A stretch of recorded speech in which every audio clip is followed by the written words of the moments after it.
Buenos días. Hoy vamos a desarrollar el tema de el verbo y los tiempos complejos. Nosotros ya habíamos trabajado anteriormente en clases de palabras que los verbos son aquella clase de palabra que se caracterizan por expresar acciones. Pero también vimos que el verbo, como la mayoría de las clases de palabras, tiene flexión. ¿Qué es o qué era la flexión en las palabras?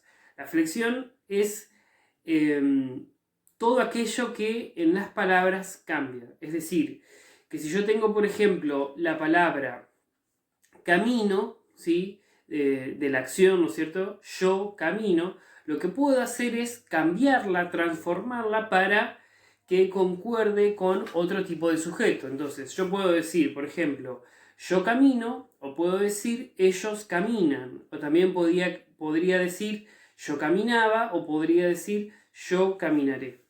En este sentido, las flexiones del verbo que habíamos trabajado habían sido 4 y eran tiempo, modo, número y persona. De estas 4 flexiones, nosotros vimos que el modo podía organizarse de la siguiente forma: en indicativo, subjuntivo e imperativo. Que la persona podía estar en primera, en segunda o en tercera, y que el número podía ser o singular o plural. De todas estas flexiones nosotros nos vamos a enfocar en este momento en el tiempo, ¿sí? ¿Y qué hay que decir sobre el tiempo en los verbos? Vamos a trabajarlo primeramente a partir de un ejemplo. Supongamos que yo tenga la oración yo caminé por la plaza. Pensemos en una oración distinta. Yo camino por la plaza. Y pensemos en una tercera oración, yo caminaré por la plaza.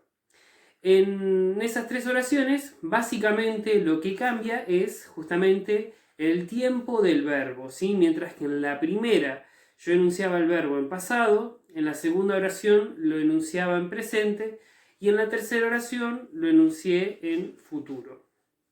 De manera tal que los 3 tiempos básicos del verbo son pasado, presente y futuro. Vamos a ver ahora de qué forma esto puede hacerse más complejo. De hecho, nosotros vamos a hablar de los tiempos complejos del verbo, ¿sí? La palabra complejo ya me está indicando que la cosa no va a ser tan sencilla como enunciar en pasado, presente o futuro, ¿sí? Lo que vamos a tener en cuenta es lo siguiente: que el tiempo pasado, ¿sí?, puede enunciarse de diferentes maneras. Por ejemplo, yo puedo decir yo caminé, podría decir yo caminaba, o también podría decir yo había caminado. En esos 3 ejemplos, lo que sucede es que el tiempo del verbo es el pasado, pero no es el mismo pasado. ¿Y esto qué quiere decir? Que cuando yo digo yo caminé, lo que estoy haciendo es enunciar el verbo en lo que se denomina pretérito perfecto simple, ¿sí? Yo caminé. Este tiempo se utiliza para dar cuenta de acciones terminadas y acabadas. Yo caminé, yo comí, yo estudié. Podría mencionar, por ejemplo, la forma caminaba, y en ese caso tendría que hablar de lo que se denomina el pretérito imperfecto. Y en ese caso sabemos que el pretérito imperfecto se utiliza para acciones que tienen cierta durabilidad en el tiempo. Entonces sería, por ejemplo, yo caminaba, yo comía, ¿sí?, o yo estudiaba.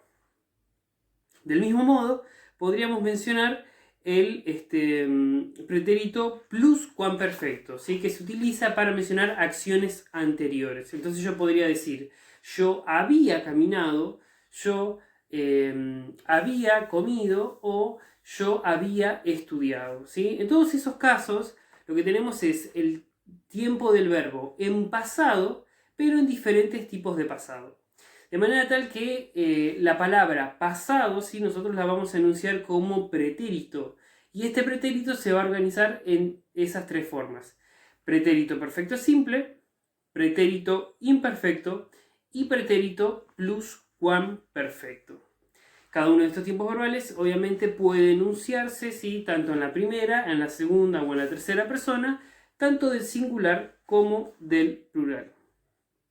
Avanzando con esto, vamos a decir que el tiempo presente solamente tiene la forma del presente, es decir, es un presente simple, por lo menos en el castellano, nuestra gramática no admite otra conjugación compleja. Así que tenemos pretérito perfecto simple, pretérito imperfecto, pretérito pluscuamperfecto, estos tres tiempos. Hay otros tiempos del pasado, nosotros solamente nos vamos a sentar en estos tres. Después tenemos el tiempo presente. Y por último vamos a tener dos tiempos complejos del futuro, ¿sí? El futuro podrá ser futuro perfecto o futuro imperfecto. El futuro imperfecto es el que se utiliza para acciones que se realizarán en un futuro, pero que suponen cierta duración. Por ejemplo, yo miraré mi programa favorito. Y el futuro perfecto podría ser yo habré mirado mi programa favorito. En ambos casos se trata del mismo tiempo, el futuro, pero expresado de manera compleja. Sintetizando, los tiempos complejos del verbo es un campo normativo extenso que nosotros simplemente lo vamos a reducir a estos 6 usos, ¿sí? Los tiempos del pasado, que son pretérito imperfecto, pretérito perfecto y pretérito pluscuamperfecto. El presente, que siempre va a ser una forma sencilla sin otra conjugación compleja, y el futuro, que será futuro perfecto y futuro imperfecto. Esto ha sido todo por hoy, nos vemos la próxima.